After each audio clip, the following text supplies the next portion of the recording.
Welcome back, book lovers. Glad to have you here. Today I am reviewing this book, The Copernicus Complex by Caleb Scharf. 288 pages, published in 2014. Again, I'm a little bit behind the time. That's fine. So look, when I read a book, I want to come away with a sense of hope, something that makes me want to get up the next day and either take up another book or even just get out of bed. And I think therein is the problem I have with this book. It just didn't do either one of those two things. Now, I like reading science books, and usually the science book I'm reading gives me, some hope, some kind of encouragement about something. For example, I'm reading a delightful book right now about why birds sing. It's a fantastic book and, useful to me. It's amazing and hopeful and filled with wonderful stories about our beautiful winged friends. And similarly, another book I'm reading about flowers does the same thing. Who knew that we use flowers in so many ways in so many cultures? But the Copernicus Complex, it just didn't give me. It just gave me no hope. I really don't know how else to say it, except for the fact that someday our sun is eventually going to go supernova, maybe a few billion years, and I won't be around to experience it. And for what it's worth, the Earth might just avoid the cataclysm because our orbit seems to be just a smidge beyond the outer reaches of where that red star might be after it, expands. That's after our sun uses up all of its nuclear fuel. Yeah, so it's all very complex, technical, and while perhaps it's awe-inspiring, might be one way to describe it. I think another way to describe it is horror, terrifying. It's certainly not the sort of stuff that one wants to read before trying to go to sleep. A lesson which I learned the hard way. I'm going to admit that there are a few things in the book that I couldn't quite follow. Mostly chapter 6. I think that was more of a statistical kind of chapter, and I don't do well in numbers in that regard, but frankly, I think that Scharf did a good job keeping it at a readable level for armchair scientists like myself. I mean, there is a lot going on when it comes to astrophysics and astrobiology, space-time continuums, billions and billions of years and light years. It's good to know that there are enough people who care about the future to warn us of the impending disaster we are facing in a couple billion years. I feel safer. I'm not always... I'm also happy that when Scharf wrote, he wasn't afraid to confess on more than one occasion that we, that is scientists like him, do not have all the answers, and that there are some things that they simply do not know. There's actually an air of humility about the book, which was kind of refreshing to me. So the gist of the book is that we may or may not be human beings may or may not be special in the universe. There's a lot of other planets, a lot of other stars. These things might harbor life, but we can't find it. But perhaps the laws of probability indicate that it might be there. We can't give up looking. He frequently acknowledges in the book that everything in our current home in the universe seems to be just right. But that's not enough, because there might be other places where it's just right, and it's also a little too far away for us to find life. Changes, he wrote, change any one thing here or there, and it's possible to thwart the chain of events that led to complex life and life like us. On the other hand, he often misses the points of his own statements. We know, he says, from our discovery of exoplanets that our planetary system is not the most common arrangement of orbits and spacings. No, it's just the one that happens to work that we've been able to observe.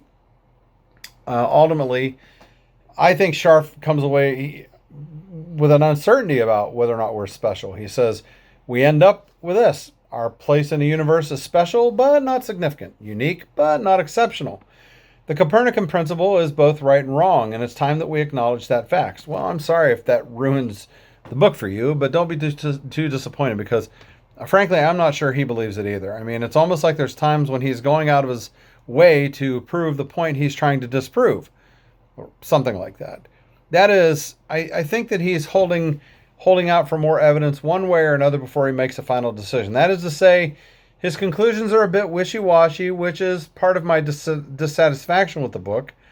There's a lot of very good history, very good writing. It's compelling storytelling.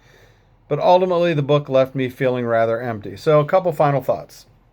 First, I think he puts way too much emphasis on chance. But every evolutionary proponent on Earth puts way too much emphasis on chance. That's just all there is. He writes, "What set in motion the events that end up producing a solar system like ours and a planet specifically like Earth?" Which he follows up with, "But a big piece of the puzzle, a very big piece, seems to come from sheer blind, unadulterated chance." And he writes things like that throughout the book. But to me, this is just sheer blind, unadulterated, and willful ignorance. Because he wrote just a few pages before that, he says one could argue that not only does the universe appear to be tuned to allow at least one occurrence of life, it also appears to be tuned to allow life to find out about itself to determine the probability of abiogenesis. I'm really not sure how someone who is described as a world-renowned scientist can pen these 3 sentences, put them in the same book, and then publish it with a straight face. Maybe I'm missing something. Second, throughout the book, we're bombarded with facts, figures, statistics, numbers, bigger numbers. We're slapped upside the head with words like billions and trillions as adjectives for time and the number of stars and the number of galaxies and planets and so on. He brags at one point, he says, "We can measure celestial positions to the thousandth of a degree now, or gauge distances and velocities across billions of light years." And it was really about this point that I checked out. I gave up. Look, I finished the book, but I seriously, I questioned why I was reading it. I mean, what is the point in being able to do such things or to measure such things or even write about such things?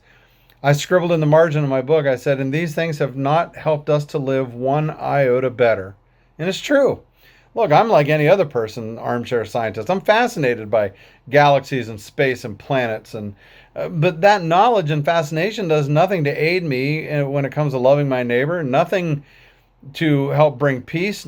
Doesn't bring hope. Doesn't promote justice or righteousness. Does nothing. And I'm saying that even if there is life out there, it means nothing to those of us who are here on Earth if it doesn't in some way make us one people who love our neighbors as ourselves.